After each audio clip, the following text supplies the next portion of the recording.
สบายดีพี่น้องสวัสดีเด้อพี่น้องปองไปเบิดสุขูสุคนมาพอกันในแล้วกับส่องบาวงกำลังสิไปบ้านธรรมดาพี่น้องเดี๋ยวเอาเสือกันฝนไปไหวก่อนจันฝนตกนำการทาง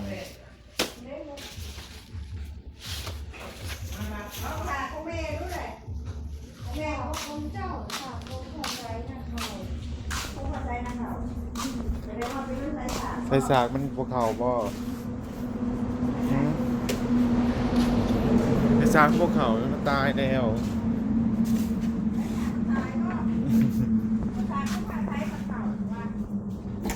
ประสาทของผู้อื่นเขาอยู่บ่บ่ไม่ถึงโทรศัพท์นั่น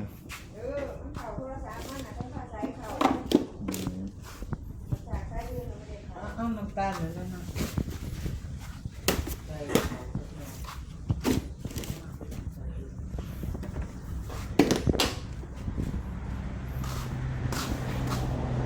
โทรศัพท์มันเลือกใช้สากบ่อันนี้ได้มาขอมาถาเพิ่น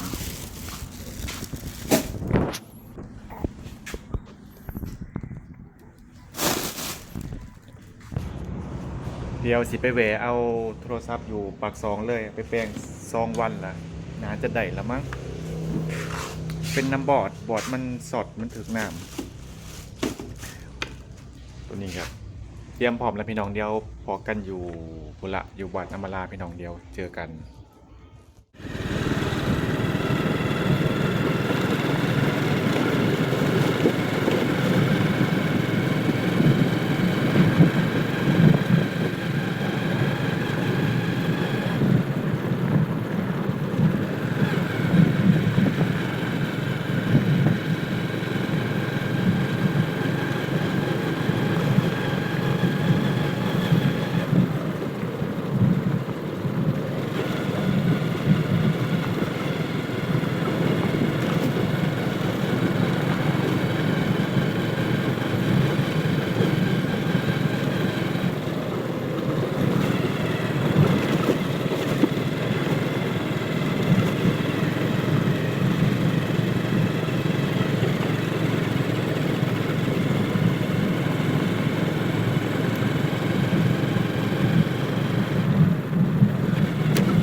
อ้าว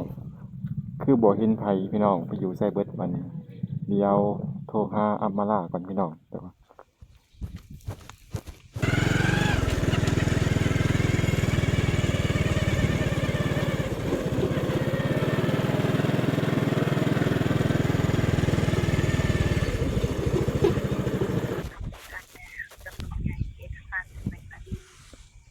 อ๋อบริษัทต่างอยู่ไสเจ้าอยู่นครหลวงเมืองจากบ้านของชิมนเมืองศรีศาสนาอ๋อเจ้าในช่วงนี้เจ้าบ่มีการวางแผนอยากลงทุนตรงนี้ตอนนี้ยังบ่ทันมีเจ้ายังบ่ทันมีเถื่อเด้เจ้า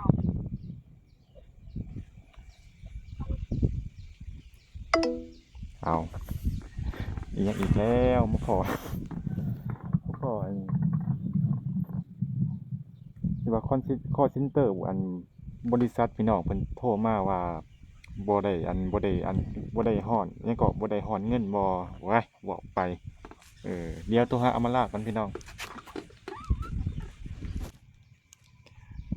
พากันตื่นแล้วบ่เนาะหรือว่าจังใดนี่เดี๋ยวโทรหาเพิ่นก่อนหรือว่าบ่ทันตื่นหรือว่าจังใดออนเมื่อ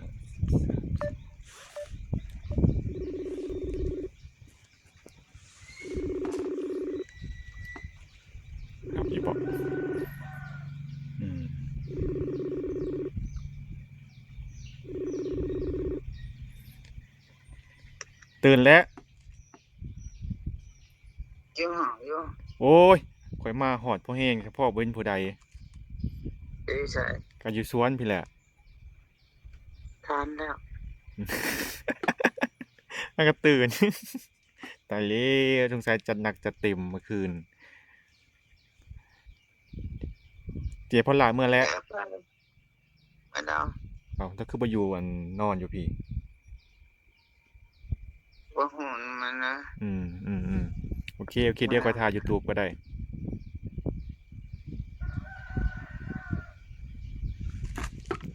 สรุปยังบ่ทันตื่นพี่น้องฟังเสียงกันยังอันเว้าสงสัยเมื่อคืนนี่แบบ จัดหนักไปหน่อย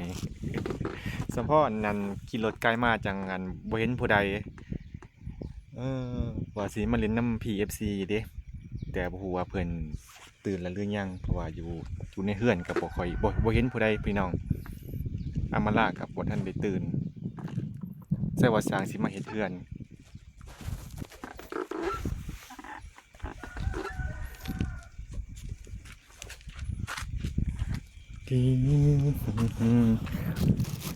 บริษัทสินเชื่อเพิ่นโทรมาว่า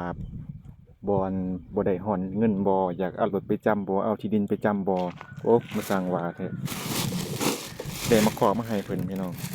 พอดีเลยแก่แห้งเลยนี่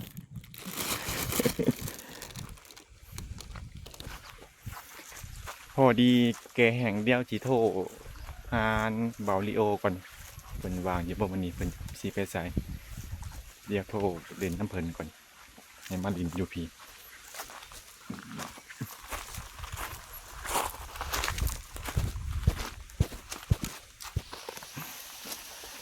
ปลาหนามบกแห้งยังบ่ทันได้เปล่งใส่ดีนี่นะเดี๋ยวมาเกลือปลาให้เพิ่นก่อนพี่น้องเจ้าอันของเฮือนบ่ทันตื่น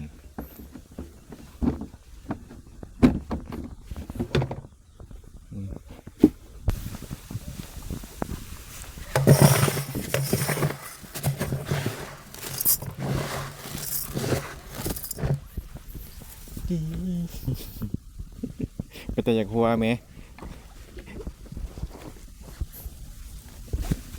โทรเป็นว่าบ่ท่านได้ตื่นว่าสั่นกำลังลูกอยู่ห้องเอากิน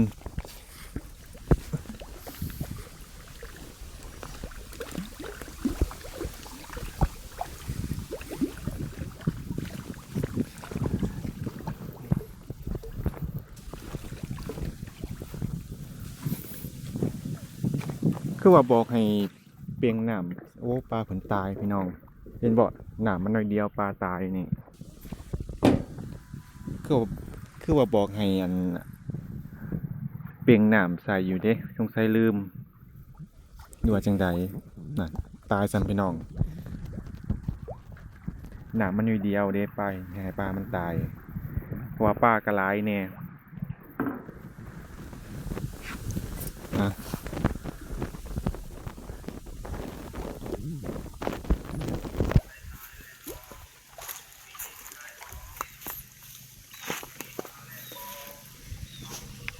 ขี่รถมากกับโบไกลประมาณ50 นาที50 นาทีกับโบได้ไกลพี่น้องโอ้คันอยู่ท่าปังทองกับไกลเด้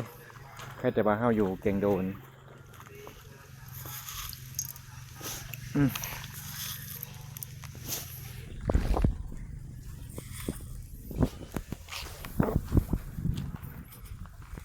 เอากิน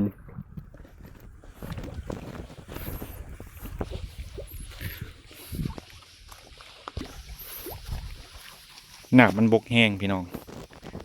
ปลามันก็ตายแล้วเนาะเนี่ยหนามันบกแล้วก็อยากออกสีขุ่นๆแหน่จักหน่อยจนเขียวแม่น้ำก็ได้เดี๋ยวอันบวงสิมาเปียงน้ำใส่ก่อน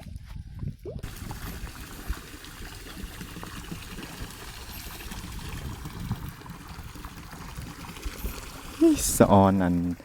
ใบอันบัวละพาพี่น้องก็กินกับข้าวปุ่นเด้ไปกินกับลาบกับก้อยเนื้อลาบเนื้อเป็นตาขักขนาดเดี๋ยวจะหน่อยอามาลาเพิ่นมาเพิ่นยังสิอาบน้ำอยู่ สงสัยเมื่อคืนนี้จัดหนักจัดเต็มจักหน่อย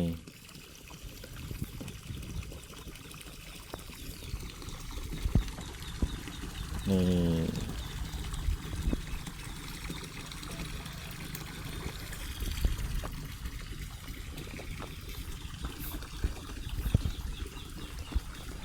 คืนนี้พากันกินหยังฮะ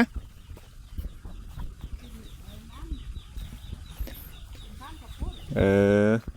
เพิ่นโทรมาอยู่หักบ่ได้มาเพราะว่าอยู่พุ่นกับเพิ่นก็เฮ็ดข้าวปุ่นเด้เฮ็ดน้ำข้าวปุ่นก็เลยอยู่กินเป็นอันหมู่เพิ่นแหน่เพราะว่าการดนๆอันซุ่มกันอืมเพิ่นว่าบ่มานะแม่มานะแม่โอ้มันค่ำแล้วเพียงประมาณ4:00นเพิ่นโทรมานะก็เลยว่ายาซ่ามื้ออื่นจังสิไปแต่เช้ายังโทรไปกี่นี้ฮะกับลูกว่าซั่นจะเมื่อจังโมง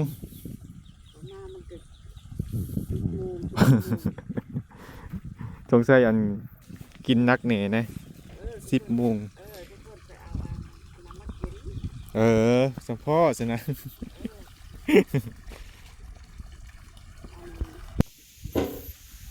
ใช่ละเอาไปอยู่ใช่เลยผมเป็นเหยื่ออันปลาละติ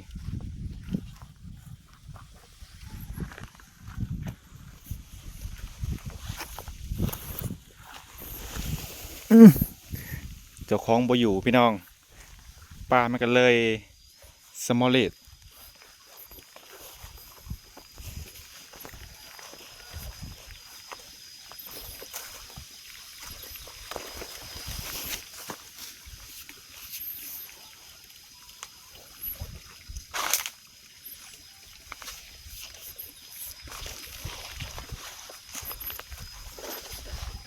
สงสัยพากันเลิกเลิกได้เมื่อคืนนี้ยังพากันนอนบ่ทันตื่น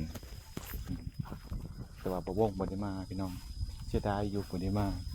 เป็นมานี่ส่งเสียมวนอยู่ แต่ว่าบ่วงกัดเดี๋ยวนี้บ่คอยดื่มเฮ้าจังได๋เมื่อคืนนี่มวนอยู่บ่เมื่อคืนนี่มวนอยู่ ตาหายโอ้ยอันนี้มาแก่แม่อันนี้มาทอนตีบนน้าฮะก็หอดนี่ฝนโตมาเมื่อวานนี่ว่ามันคำเลยเราบ่ได้มา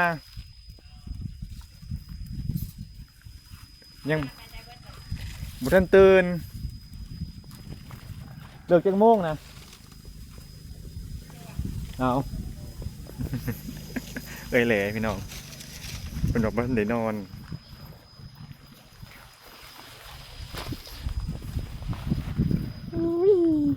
ผักบ่งป่งที่นี่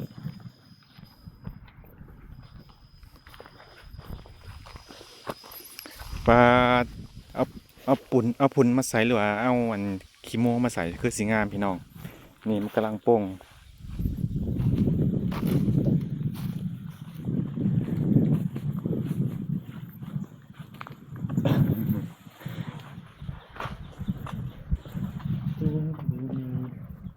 ในว่าบ่วงกับตื่นบ่ค่อยเก่งไอ้พี่น้องจะเป็นยังไงหรือเป็นน้ำอายุหลายว่าเป็นจังไดแม่บ่ค่อยอยากปานใดว่าอันกินเหล้ากินเบียร์นี่อยากยอมแบบบ่คือแต่ก่อนนี่เนาะพี่น้องแต่ก่อนนี่โอ้ก็ได้กับคู่มือก็ได้พี่น้องคู่มือก็ได้มือละแก๊ส2 แก๊สกินกับหมูนะเดี๋ยวนี้บ่ไหวแล้วพี่น้องกิน2 ปองก็อยากไปทางใหม่ละกินปองเดียวกับหนาแดงพี่น้องมันแพ้แอลกอฮอล์มันแพ้แม่เดียวนี่บ่คือแต่ก่อนเด้แต่ก่อนนี่3-4กินลงไปยังได้กับบ่แดงนี่กินยังได้กับม่วนพี่น้องอันนี้บ่กินปองเดียวเห็นพ้นพี่น้องมันสีออกห่อนแถวหนาแถวตาแถวคุ้มตาแถวคอนี่มันแดงเบิดพี่น้องก็เลยแบบว่าอยากยาซะเขาก็หยาดเนาะเพราะว่าภูมิเขามันบ่ห้องหับหรือว่ามันบ่หับอันสารแอลกอฮอล์พี่น้องก็เลยยา ก็เลยบ่ค่อยเรื่องฮาวเรื่องบ่ค่อยฮาวเรื่องเหล้าเรื่องเบียร์กินอยู่พอจิบพี่น้องกะจิบ กับบ่ได้พี่น้องกินกับหลายคนมีแต่ส้นเบิดแก้วนั่นล่ะตัวมันสิลงไวพี่น้องแต่ว่าแปลกเด้ถ้ากินหลายนี่อันสมมุติกินเบิด5ปองอันนี้มันเมาพี่น้องมันเริ่มเมาแล้วมันก็ลงพี่น้องอันหน้าแดงเนี่ยมันลงมันเศร้ามันหายแบบคนปกติเลยแต่ว่าสิไปกินดำปอง2ปองนี่โอ้ยแดงแบบแดงคือมักพริกสุกพี่น้องอันเดียวกันเลยกับมักพริกสุกหนาแดงกำเลยแถวหนานแถวคอแถวต้นแถวโตนี่แดงเบิดพี่น้องเขาเอิ้นว่าแพ้สารแอลกอฮอล์เดี๋ยวจักหน่อยทาอำมาลามาแต่ว่าเพิ่นยังอาบน้ำอยู่บ่แม่นมากวนเพิ่นบ่จักนี่นะมาหาเราซื้ออันหน่อไม้ไหลแถวแคมทางก็บ่มีพี่น้องว่าสิเอาหน่อไม้ไหลมาแกงสงสัยบ่ทันออกแหมสิกินแกงหน่อไม้ไหลหน่อไม้โสดคือสิแซ่บเวียตลาดกับบ่เห็นปกติเขาเจ้าสิเอามาขายนี่พี่น้องตอนเช้าหน่อไม้ไหลนะ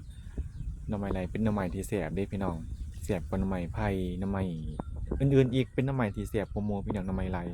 มันจะหอมมันจะอ่อนจะนุ่มพี่น้องบ่ได้กินโดนแกงหน่อไม้ไหลบ่มีพี่น้องก็เลยได้แต่มาขอนี่เก็บมาจากอันนาบ้านนั่นแหละพี่น้องมันสุกเต็มอยู่มีไปกินไหมสงสัยบ่อยากเดี๋ยวถ้าอำมาลามาบ่ฮู้ว่าสิมาจักโมงนี่โทรไปหาก็ตื่นกำลังอันสิลุกสงสัยพากันเลิกแต่เช้า พี่น้องแต่ว่าเลิกก็บ่แม่นเลิกแต่เช้าซะบอดิโอก็หาก็ตื่นบ่อยู่เฮือนเพิ่นว่าบ่วงเสร็จหาเพิ่นอยู่เมื่อกี้นี้อยู่เฮือนบรรยากาศก็ตอนขามาเนี่ยคือฝนสิตกมันมาร้อนครับแดดพี่น้องลมอันเช้าทองไปหาเห็ดปวกเมื่อเช้านี้ก็ได้อยู่ประมาณ 4-5 ดอกแต่ว่าเป็นเห็ดปวกเฒ่าเห็ดปวกบานนะพี่น้องสงสัยมันออกแต่ดนล่ะ เก็บมากันจนบานจนเฒ่าก็เลยมาเอามาแกงใส่เห็ดม่วงพี่น้องเห็ดม่วงแล้วเห็ดคอนขาวที่บ่วงเก็บเมื่อวานนี่นั่นล่ะเอามาแกงใส่กันแล้วก็กินมื้อเช้านี้เอาโทรหานี่ว่าสร้างสิมาเฮ็ดเฮือนคือบ่เห็นมาตัวบ่เขามาอยู่สวนกับบ่เห็นผู้ใดถามว่ามื้ออื่นน่ะสิไปไสบ่วงกันถามเพิ่นว่ามื้ออื่นน่ะสิไปไสเพิ่นว่าบ่ได้ไปไสอยู่เฮือนสร้างสิมาเฮ็ดเฮือนต่อบัดมาแล้วคือบ่เห็นสร้างจักคนหรือว่าจังใดนี่เดี๋ยวท่าเพิ่นมาก่อนพี่น้องโอเคพี่น้องมาฮอดนี้บ่วงสิได้จบคลิปไว้เพียงเท่านี้สุดท้ายนี้บ่วงต้องขอบคุณขอบใจ FC หลายๆที่เขามาติดตามที่เขามาคอมเมนต์กดไลค์กดแชร์เขามาเป็นกำลังใจให้บ่วงเดี๋ยวพอกันใหม่พี่นาพี่น้องสบายดีสงสัยพี่ FC กับบ่ทันได้ตื่นเด้